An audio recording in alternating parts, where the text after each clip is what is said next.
Hey guys, my name is Ryan. And my name is Miska. And welcome to Overwatch Central. So with a new game mode, there are a lot of heroes that are very good at deathmatch and also some that aren't as good as others. Obviously with a game mode like this, I would say to play to your strengths. If you're a fairly good Genji or Hanzo, then it might be worth picking those two up in particular. In this video, we wanted to highlight some heroes that are maybe not quite as obvious as some others, and some heroes that are maybe far too good at deathmatch that you may want to pick up to A, either learn for mechanical skill practice, and to really get used to the hero before you take it to competitive, or B, to really aim for those winner chicken dinners. These heroes aren't in a particular order, but the last one that we do want to cover at the end of this list is maybe a little bit too strong at this game mode, so it's worth tuning in to see what hero that may be. But anyway, let's get started. So first up, we actually have Roadhog. Now, this might seem like a little bit of an odd one at first, because overall I feel like the opinion about Roadhog seems to be that he's not a great hero right now, but the new buffs actually make him very interesting to play in deathmatch. He can very much look after himself with his heal and just get out of sticky situations. It's really tough to kill Roadhog, as you have to dedicate so much time to killing him, and when doing that you might die yourself, so this also makes Roadhog a stronger hero. Being able to hook low health targets and finish them off and not have a team to back them up after that just allows him to be a little bit more flexible than usual, and then also because of his new buff he's more inclined to get close to his targets to kill them, which obviously helps Roadhog out, as you already have to be a little bit closer compared to before due to his weapon change. Whilst he is big and easy to hit, he's still good at fighting in these closed off areas, and since deathmatch tends to be very close quarters, this works well for him too. And in case he's got bigger targets with bigger HP pools up against him, he can use his ultimate to get those kills as well, or if he just wants to BM someone. The next hero on our list is Sombra. Now, she may not be the most obvious choice of DPS heroes to really try with this game mode, but once you think about it a little bit, it does make a lot of sense. She's fairly bouncy, can get around the map fairly quickly. Not only that, she can stealth through and make sure that she doesn't get picked off by a Doomfist or a Roadhog that's sort of hovering around trying to pick up kills wherever they can. But the main thing is health pack, hacking, and also camping certain areas. What you tend to find in deathmatch a lot is players culminating around a certain area. Maybe it's outside by the balcony, maybe it's underground in the basement area. What you tend to find is all of these players gravitate to one certain area. What you can do is Sombra is hack the nearest health pack and really just sit on it and deny the enemy health, but also just make sure that you can live through a lot of stuff. The hack is also incredibly good against certain heroes, basically shutting them down, unable to do much. Genji Tracer, for example, and her damage overall isn't the worst thing in the world. Really, she's a good hero that can just sort of sneak in, pick up those cheeky kills, annoy the rest of your team, but she's very good for sort of safe mechanical kills, and of course if you want to practice a lot of Sombra, then it makes sense to pick her up.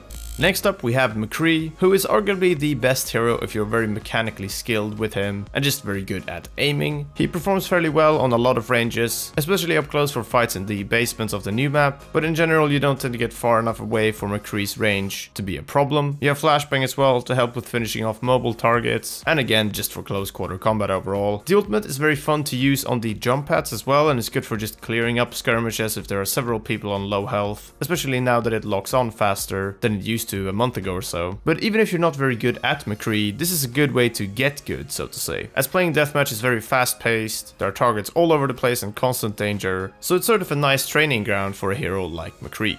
Our penultimate hero is Pharah, basically a hero that was planned off of a deathmatch game Quake, so it comes as no real surprise that she would be good at this game mode and on this list. I think what makes Pharah so good is that she can keep away from those close quarter fights that may be happening in small spaces, the kind of areas that McCree and Roadhog in particular like to fight in, and she can just sort of be away a fair distance and just sort of throw damage in, hopefully picking up a few kills herself. Her concussive blast is incredibly good for getting around the map, getting away from people who are very close to her, but also knocking people off the sides of the map, as there are some elimination kills. The only gripe that I have with Pharah is going up against a good McCree or any form of hit scan is going to be an absolute nightmare, and the fact that her ultimate is really hard to pull off in this sort of situation. You haven't got a graviton setting you up or anything in particular like that, and everybody's out to kill you. There's also a problem with getting those all-important final blows, and the reason is you're going to be sort of up in the air from a distance firing down on the enemy doing a lot of damage, but if the enemy is low on health you can't kill them quickly. All it would take is a Tracer or Genji to just dash in and steal the kill. But I would say, again, much like a lot of heroes on this list, it's really good practice for those situations that you want to be playing Pharah in competitive and going up against really good hit scan, or making sure that you don't hold on to your ult for too long. Really though, I'd say Pharah is one of my favourite heroes to play, and you could have some pretty good success at her.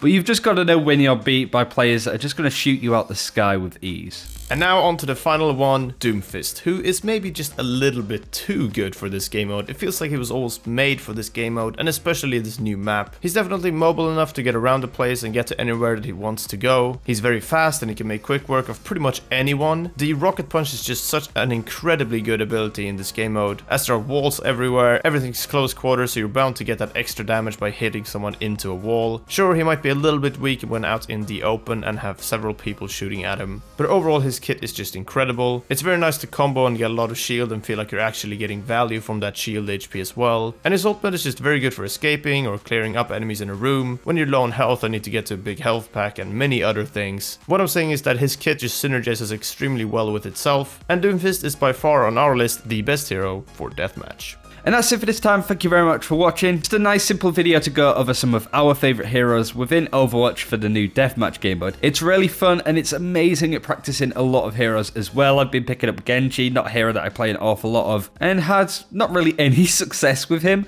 but having a lot of fun playing him and learning a lot about the hero as well. But that's it for this time. Like and subscribe if you haven't already, and until next time, take care. We'll see you then.